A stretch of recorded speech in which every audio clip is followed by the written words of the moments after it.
Level 1.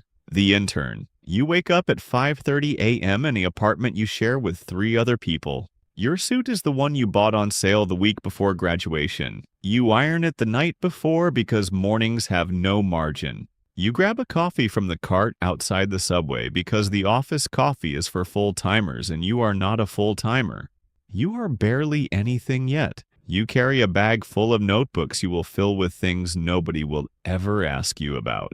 You walk into a building made of glass and steel that costs more per square foot than your hometown.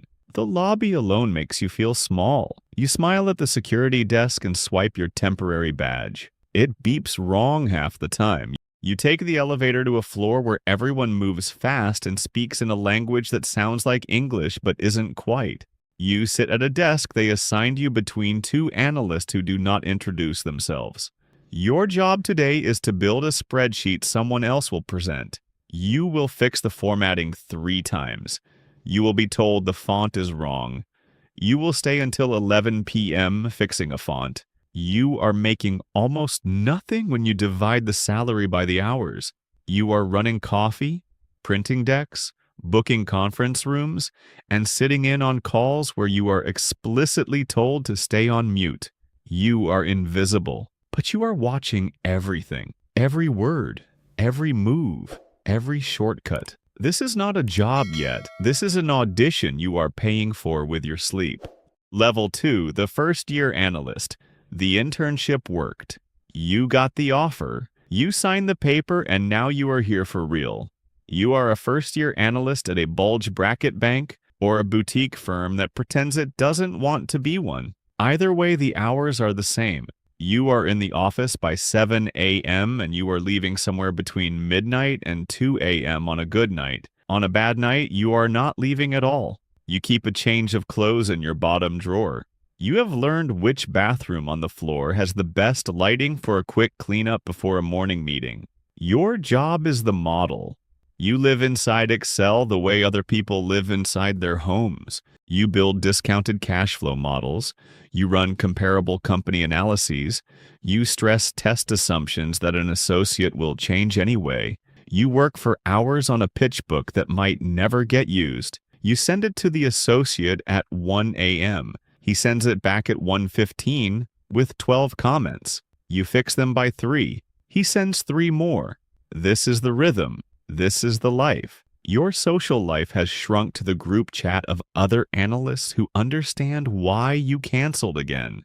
Your body runs on adrenaline, caffeine, and the occasional free meal the bank provides when they keep you past 9. The free meal is not a perk. It is an apology. You are learning faster than you have ever learned anything. The pressure is real and the knowledge compounds daily. You are building something.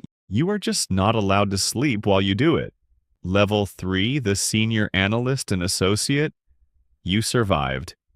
2 years of the grind and you either got promoted to associate or you went to business school and came back, wearing it like a badge.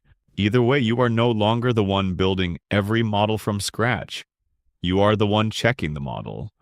You are the one sending it back at 1:15 with 12 comments. You have crossed a line. You are now management and labor at the same time.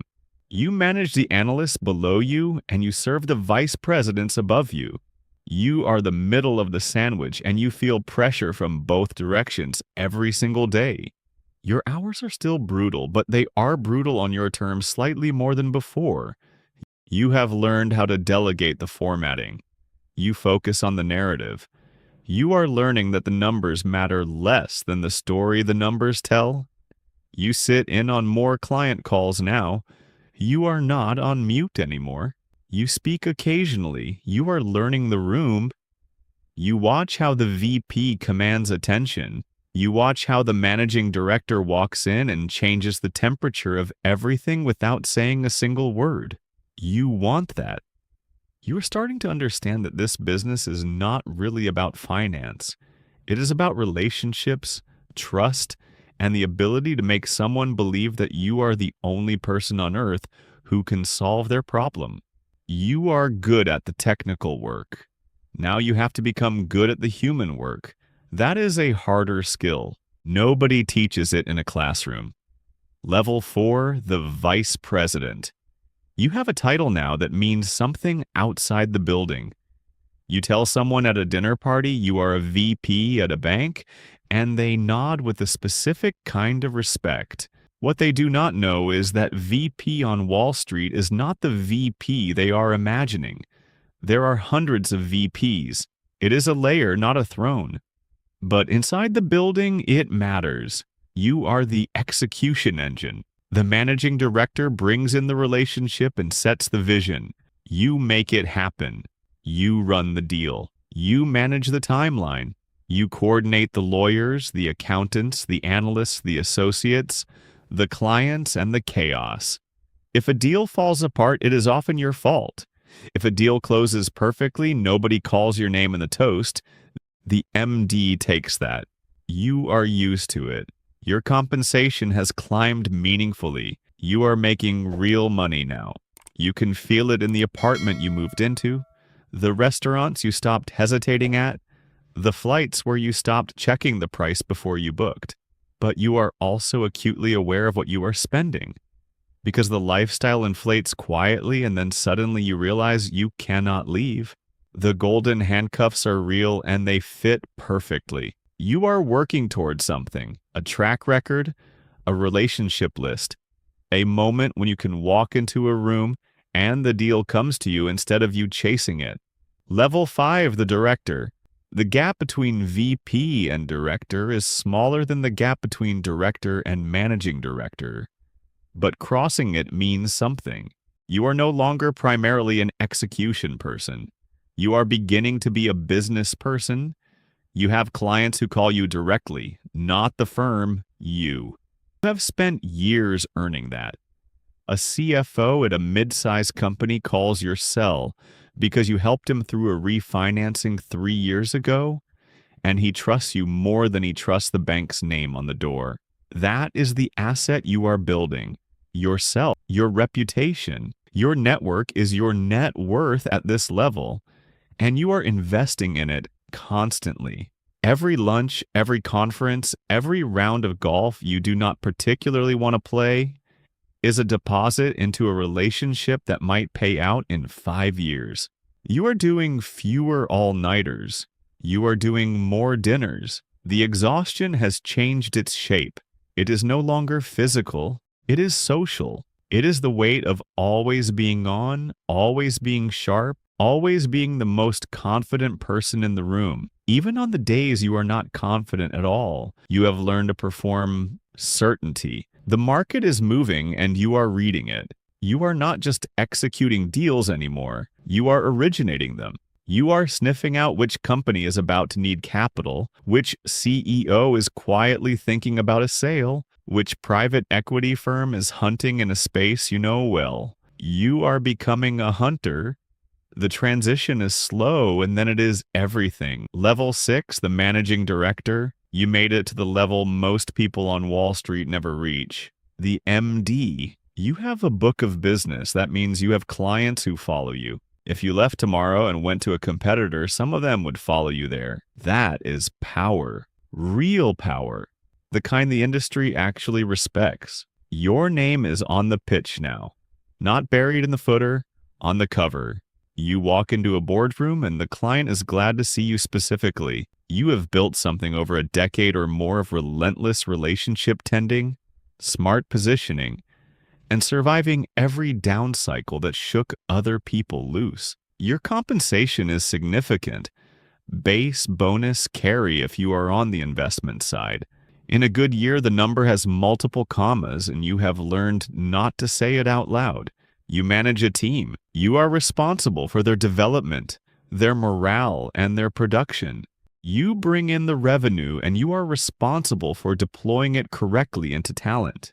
You spend your days on planes, in boardrooms, on calls, at dinners. Your calendar is controlled by other people's needs, and you let it be because each one of those needs is a revenue opportunity. The analysts from your early days are now VPs and directors themselves. Some of them report to you. The cycle is closing. You are the person in the room you used to watch from the corner. Now, someone in the corner is watching you. Level 7, the partner or senior managing director. Not every firm has this title. The ones that do reserve it for the people who have transcended individual production and become institutional. You are not just bringing deals. You are shaping the firm's strategy. You sit on committees that decide which sectors to expand into, which geographies to enter, which talent to recruit at the highest levels. You have equity in the firm itself. When the firm wins, you win in a way that goes beyond your annual comp. You think in cycles now, not quarters, not years, cycles. You have lived through enough of them to know when the market is overheating and when the fear is overdone.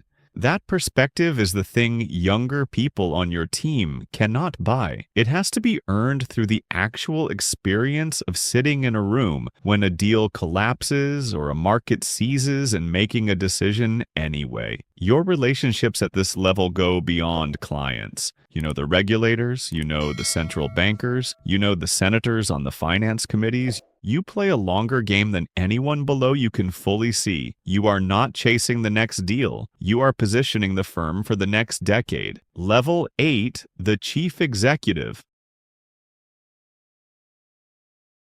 So is the weight. You run the machine. Every division, every desk, every country office, every compliance failure, every headline, every quarter, every shareholder letter, it all flows to you.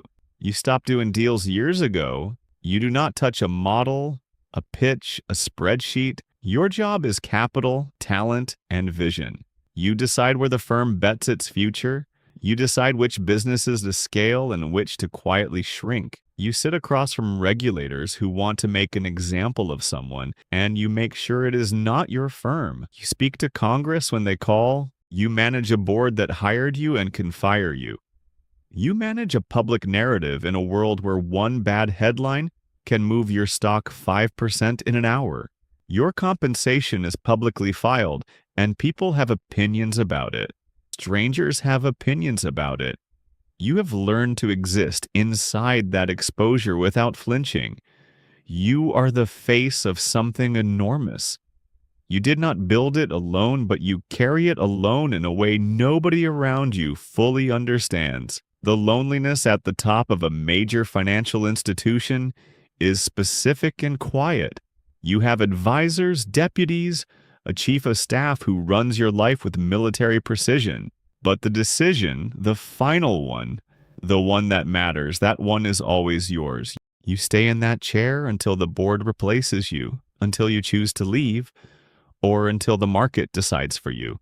There is no quiet exit. There is no version where you simply slip away. You signed up for the visibility when you took the seat. This is what that costs.